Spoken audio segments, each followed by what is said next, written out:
I stood in the doorway of our bedroom, the air thick with the scent of betrayal. It was a typical Wednesday evening, the kind of night where the world outside buzzed with life, but inside, I felt like I was drowning in an ocean of disbelief. My wife, Sarah, was supposed to be at the gym, working out with her friends. But as I turned to put my bag down, my eyes caught sight of something that would change everything. A message notification on her phone, lit up and innocently waiting to be read. It was just a glimpse, but it felt like a window into a nightmare. The name on the screen was all too familiar, Jake, the gym owner. My gut twisted. I had heard Sarah mention him before, always in the context of fitness tips, new classes, or how he had helped her reach her goals. But now it was more than that. The message read, "I can't wait to see you tonight, just us." The world around me faded. My heart raced, a drum pounding in my ears. I felt like I had been punched in the stomach, the air knocked from my lungs. Betrayal is a strange beast. It creeps up on you and claws at your insides. I staggered back, leaning against the wall for support. My mind raced with images of her laughing with him, the way her eyes sparkled when she talked about her workouts, how she would come home glowing, full of energy. I had trusted her, believed in our love, and this was the price I paid. Anger surged through me like a wildfire, consuming everything in its path. I wanted to scream, to confront her right then and there, but I held back. I needed to gather my thoughts to understand what was happening. I couldn't let my emotions dictate my actions just yet. I had to know the truth. With shaking hands, I picked up her phone, the weight of it heavy like a lead ball. I scrolled through the messages, heart racing as I pieced together the puzzle of her betrayal. The more I read, the more the reality set in. They had been seeing each other for weeks, maybe even months. Every time she told me she was going to the gym, it was a lie. Each workout was a cover for their secret meetings, their stolen moments together. I felt sick. The room spun as I tried to comprehend how someone I loved so deeply could betray me so completely. I could hear the laughter echoing in my mind, the sweet nothings they must have shared. It felt like a knife twisting in my chest. I had never felt so alone, so utterly betrayed. I dropped the phone onto the bed as if it had burned my skin. I felt a mixture of rage and sadness wash over me, and I knew I had to act. This was not just about my pain, it was about reclaiming my power. I didn't know how, but I would not let this betrayal define me. I would not be the victim in my own story. As the night dragged on, I paced the floor, my thoughts racing. I couldn't let her get away with this. I had to think strategically to turn the tables. My mind flickered to the gym. Jake had built an empire around fitness, but now it was a symbol of my wife's infidelity. What if I could take that away from them? What if I could turn their little paradise into a prison? The thought struck me like lightning. I could buy the gym. I could make sure they had nowhere to go, no place to meet behind my back. It wouldn't just be revenge. It would be my way of regaining control. I felt a strange sense of clarity amid the chaos. I would not let them win. As I formulated my plan, the anger began to morph into something more powerful, determination. I would take back what was mine. The days that followed my discovery were a blur of emotions and sleepless nights. I felt like a ghost in my own home, drifting from room to room, haunted by thoughts of Sarah and Jake. My heart was heavy with betrayal, but my mind was racing with plans. I couldn't confront her just yet. I needed to gather more information, to understand the full scope of their affair. I began my investigation with a simple internet search. I wanted to know everything about Jake, the gym he owned, and the world in which my wife had been living a lie.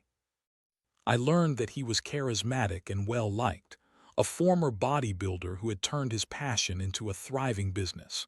But as I dug deeper, I found out more than just his professional success.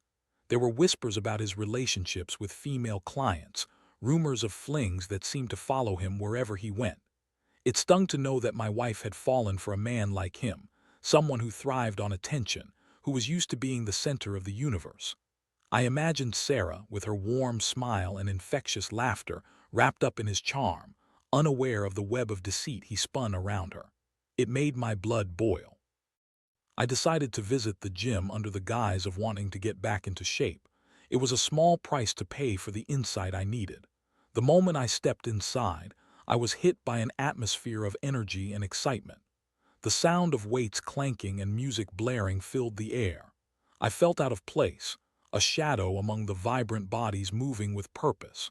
But I was there for a reason, and I steeled myself for the task ahead. As I wandered around, I kept my eyes peeled for Sarah, but she was nowhere to be found. Instead, I spotted Jake, his imposing figure easily recognizable. He was in the middle of a personal training session, charming a young woman who hung on his every word. I felt a surge of anger at the sight. How could he be so brazen? It was infuriating to watch him work his magic, and I knew I had to play my cards right. I approached the front desk and struck up a conversation with the receptionist, trying to gather information without raising any suspicions. I asked about membership rates, classes, and trainers.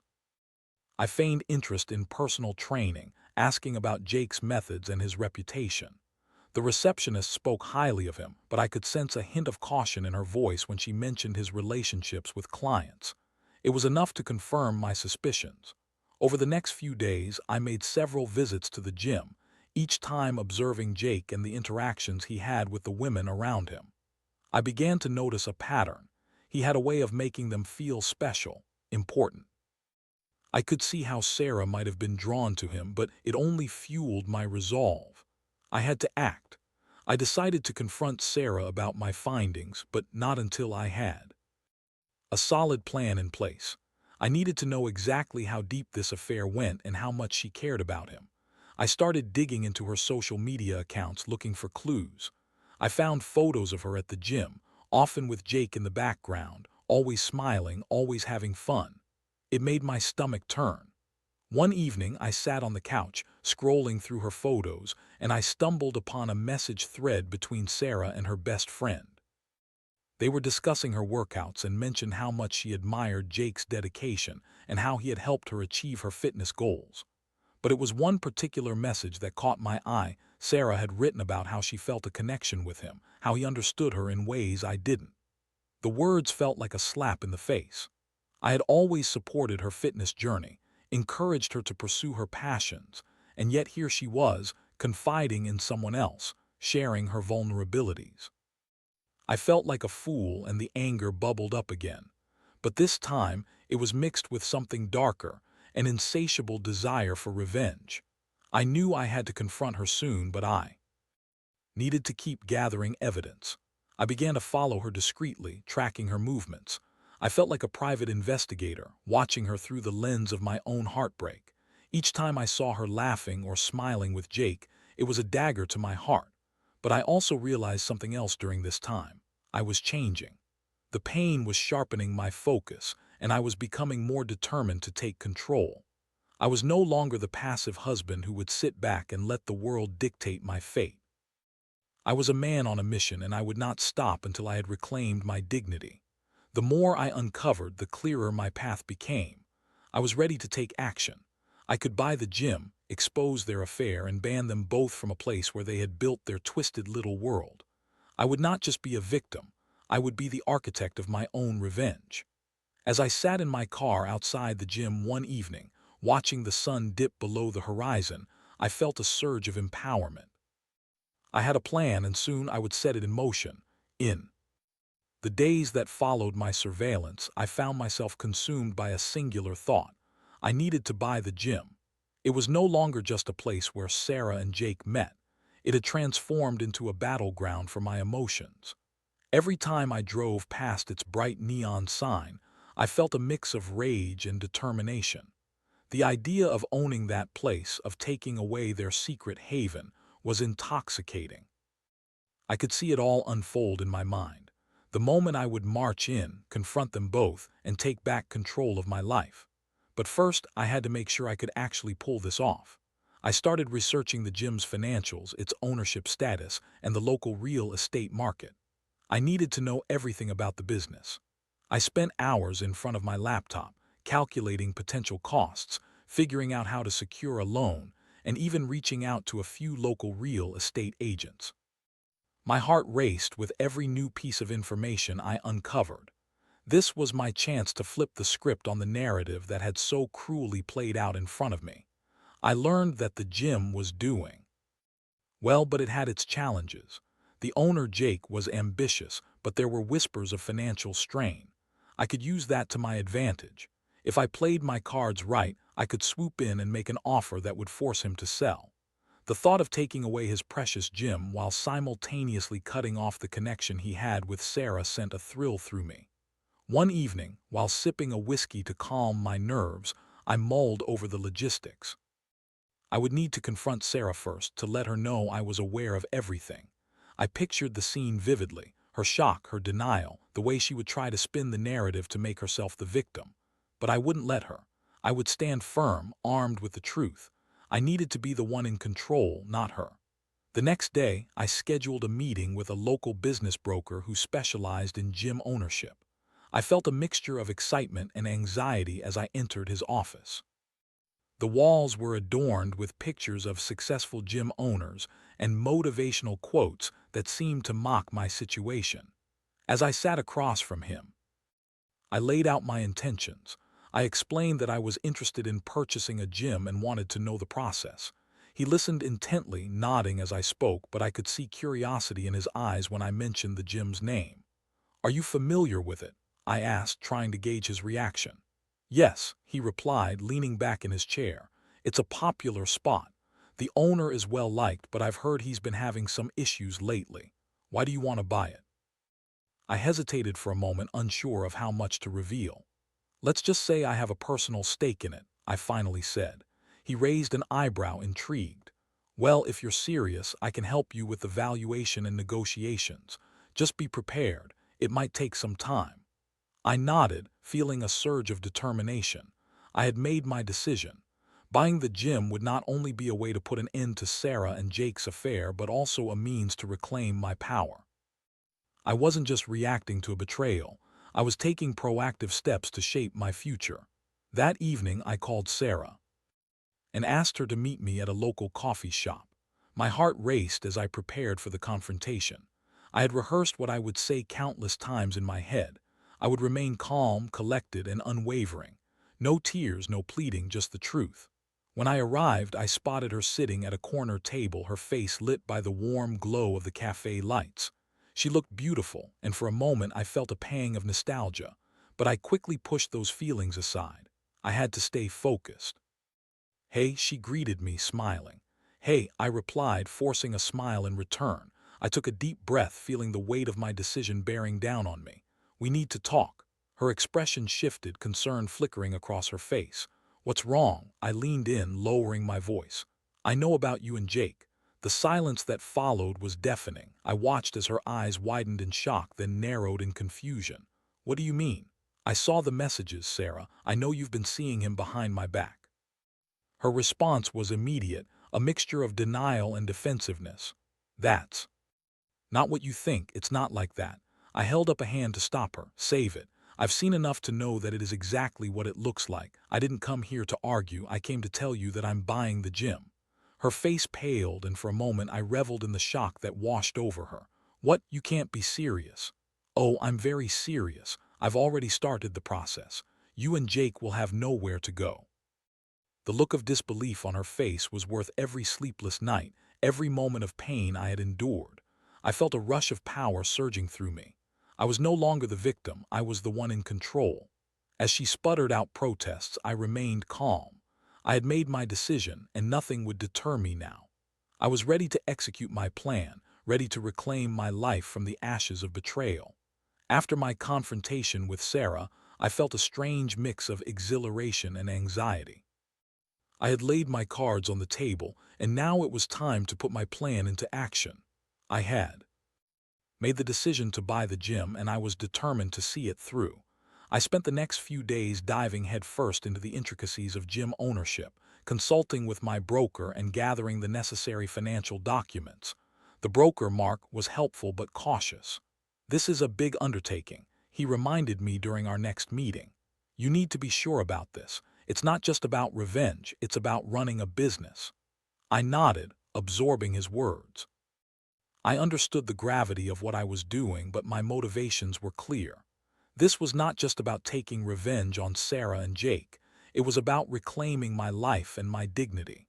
I wanted to take control of my narrative, and owning the gym was my way of doing it.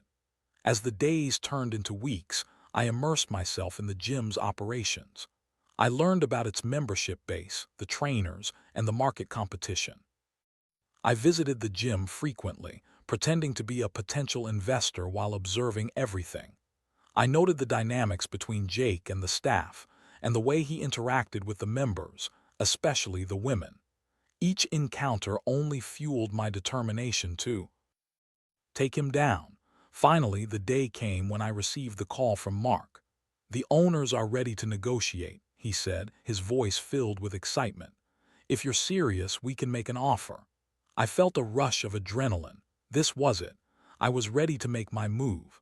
I spent the next few days crafting a proposal, ensuring it was competitive enough to catch their attention but also reflective of the gym's current state. I included clauses that would allow me to implement changes that could improve the gym's reputation and profitability.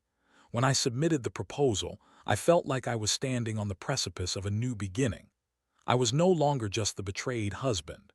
I was becoming an entrepreneur, a man taking charge of his destiny. But I couldn't shake the anxiety that came with the uncertainty of it all. What if they rejected my offer? What if Jake fought back? As I waited for a response, I continued to gather information. I spoke to some of the gym members, casually asking about their experiences and thoughts on Jake. To my surprise, I found several who were critical of him, citing instances where he had crossed professional boundaries. It was like finding gold. Each piece of information added weight to my resolve. Then came the moment I had been waiting for. Mark called to inform me that the owners had accepted my offer. "They're willing to negotiate the terms," he said, excitement bubbling in his voice. This could be a done deal soon. I could barely contain my enthusiasm. I was so close to achieving my goal. I arranged a meeting with the owners to finalize the details. As I walked into the conference room, I felt a surge of confidence. I was no longer the hurt husband. I was a man on a mission. The meeting went smoothly, and I negotiated terms that would allow me to take control of the gym within a month. I could barely contain my glee as I signed the papers, sealing the deal. I was now the proud owner of the gym that had been a backdrop to my wife's betrayal. But the real work was just beginning. I needed to confront Jake. I had spent so much time planning my revenge, and now it was time to execute it. I wanted to make sure he understood the consequences of his actions, that he wouldn't be able to simply move on to another gym or another woman without facing the repercussions of what he had done. I planned a grand reopening event for the gym, a chance to introduce myself to the members and staff as the new owner. I intended to make it a memorable occasion, something that would send a clear message to both Sarah and Jake. The day of the event arrived, and I felt a mix of nerves and excitement. The gym was bustling with activity, members arriving to see the changes I had implemented. I had revamped the daycare, added new equipment, and even brought in a few new trainers. I wanted to create an environment that was welcoming and positive, a stark contrast to the toxicity that had taken root under Jake's leadership. As I stood at the entrance, shaking hands and greeting members, I spotted Jake across the room. He had come to the event, and I could see the confusion and anger in his eyes as he realized what was happening. I felt a surge of satisfaction. He was about to get a taste of his medicine. I approached him with a calm demeanor, a smile plastered on my face. "Jake," I said, extending my hand, "glad you could make it." He looked at me, his expression a mixture of disbelief and disdain. "What's going on here?" he asked, his voice low and tense. "I'm the new owner," I replied, relishing the moment, "and I think it's time for you to find a new place to work." His eyes narrowed, and I could see the gears turning in his mind. "You can't just kick me out. I built this place." I leaned in closer, my voice steady. "You may have built it, but it's mine now. You crossed a line with my wife, and now you'll have to deal with the consequences." The tension between us crackled like electricity, and I could feel the eyes of the gym members on us. This was my moment, my chance to reclaim my dignity and expose Jake for who he really was. As the event continued, I made sure to keep the spotlight on myself. I introduced new classes, showcased the trainers, and even offered discounts for new memberships. The members responded positively, and I felt a sense of pride swelling within me. I was taking ownership of my life, and it felt liberating. But I wasn't done with Jake yet.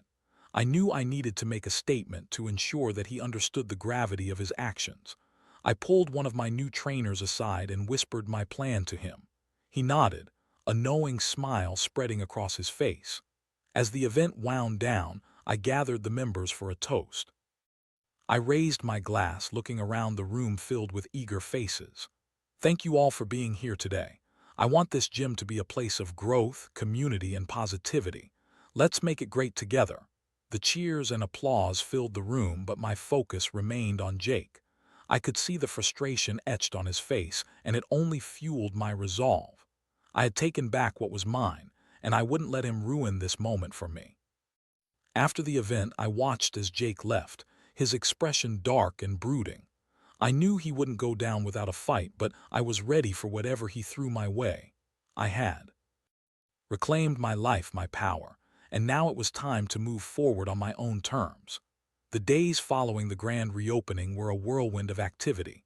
I was fully immersed in the gym's operations, working alongside the trainers, getting to know the members, and slowly but surely rebuilding the atmosphere that had been tainted by Jake's presence.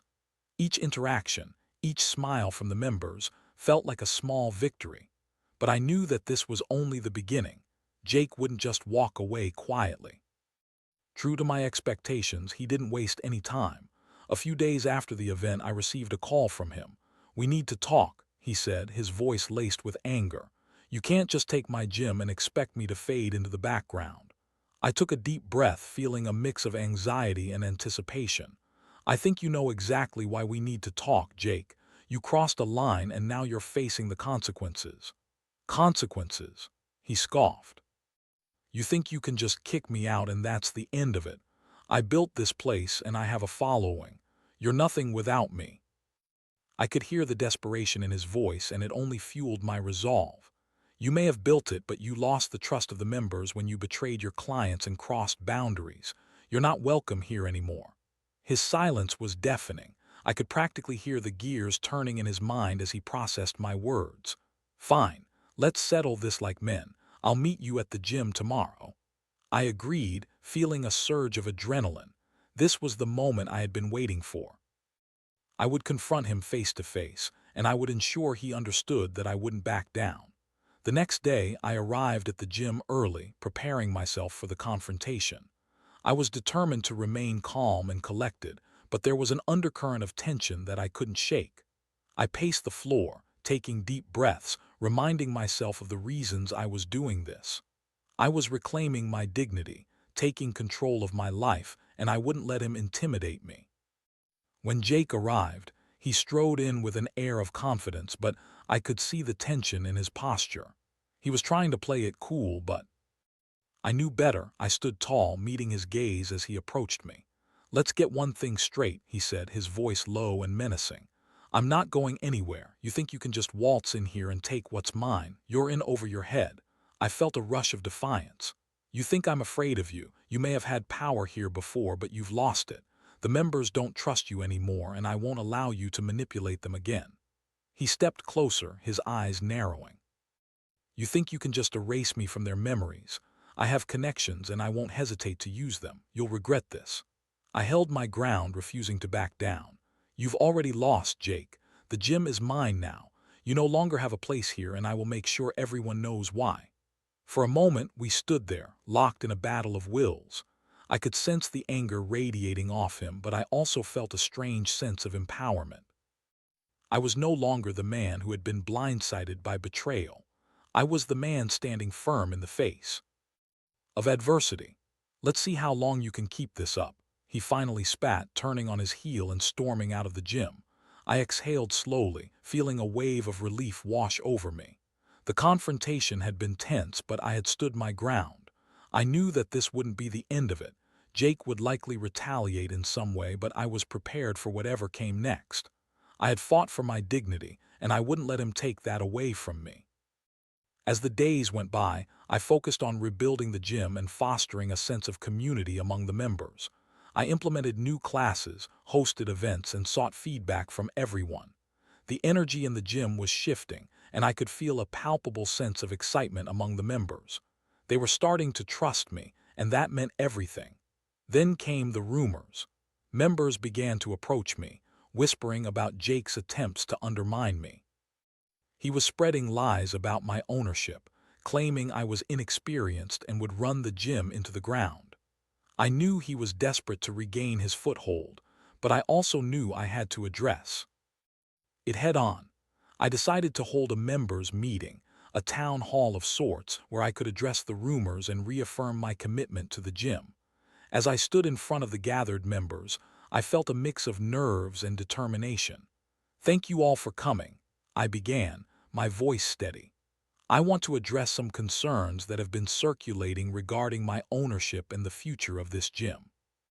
I understand that change can be unsettling, but I want to assure you that my goal is to create a positive environment where everyone can thrive." I watched as the members listened intently, nodding in agreement.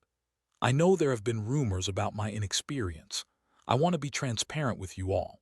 I may not have a background in gym ownership, but I am committed to learning, growing, and making this place better for all of you. Your trust means everything to me."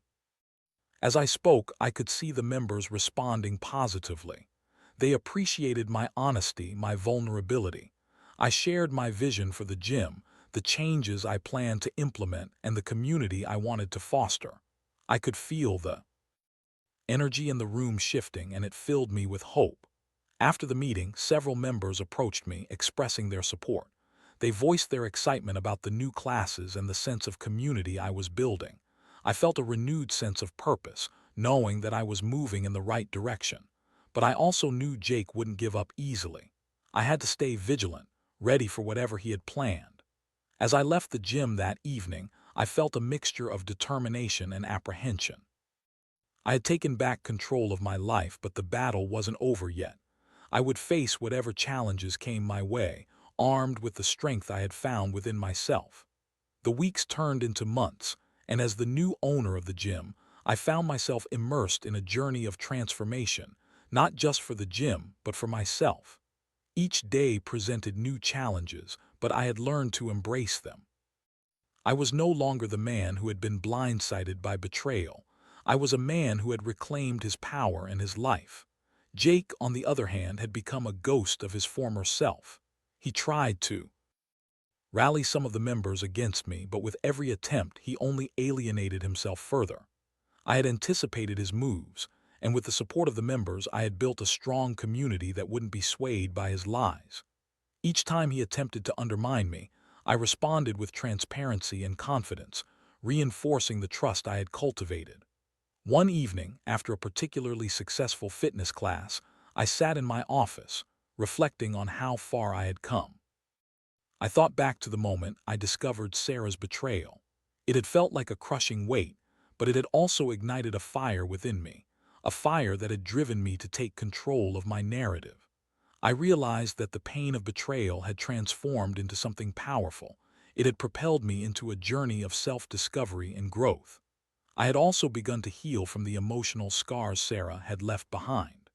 I had learned the importance of self-worth and the necessity of setting boundaries. The experience had forced me to confront my vulnerabilities, to understand what I truly wanted from life and relationships. I had grown stronger, more resilient, and I was finally starting to feel at peace. One day, as I was closing up the gym, I received a message from Sarah. It was unexpected, and I hesitated before reading it. "Can we talk?" it said. I felt a mix of emotions, curiosity, anger, and a twinge of sadness, but I knew I had moved on. I was no longer the man who would be swayed by her words. I decided to meet her, not out of longing but for closure. When we sat down together, I could see the weight of regret in her eyes. "I'm sorry for what I did," she began, her voice shaky. "I didn't realize how much I was hurting you until it was too late." I listened, allowing her to express her thoughts. It felt surreal to be sitting across from her, knowing how much had changed. "I appreciate your apology," I said finally, "but I can't pretend that what happened didn't affect me deeply. I've had to rebuild my life from the ground up." "I know," she replied, tears welling in her eyes. "I see that now. I took you for granted, and I lost something beautiful. I just wanted you to know that." I'm truly sorry." Her words echoed in my mind, but I felt a sense of clarity. "I've learned a lot from this experience, Sarah. I've realized my worth and what I want from life. I hope you can find that for yourself too." As we parted ways, I felt a sense of closure wash over me. I had faced the pain head-on, confronted my demons, and emerged stronger. I realized that while betrayal had shattered my world, it had also paved the way for a new beginning. Back at the gym, I continued to foster a sense of community. I introduced new programs, hosted events, and even started a mentorship initiative for young trainers. It felt good to give back, to create a space where others could thrive. The gym became a sanctuary, a place where members could come together, support one another, and grow stronger, both physically and emotionally. One night, as I locked up the gym, I stood outside, looking up at the sign that now bore my name. It felt surreal to think about how far I had come. The gym was no longer just a business. It was a symbol of my journey, a testament to my resilience. I had taken back control of my life, and I was finally living on my own terms. In the months that followed, I focused on building my future. I explored new interests, rekindled friendships, and even began dating again. I took my time, ensuring that I was ready to open my heart to someone new. I knew I had to prioritize my own happiness, and I was finally in a place where I felt whole again. The journey had not been easy, but it had been worth it. I had faced the darkness of betrayal and emerged into the light. I had learned that true strength lies not in avoiding pain, but in confronting it and using it to fuel personal growth. As I stood there, the night air cool against my skin, I felt a sense of peace wash over me. I had turned my pain into power, and I was ready to embrace whatever the future held. I was no longer defined by my past. I was defined by my choices, my resilience, and my unwavering determination to live life on my own terms. With a deep breath, I turned to leave the gym, ready to write the next chapter of my life. The past was behind me and the future was full of possibilities. I was finally free.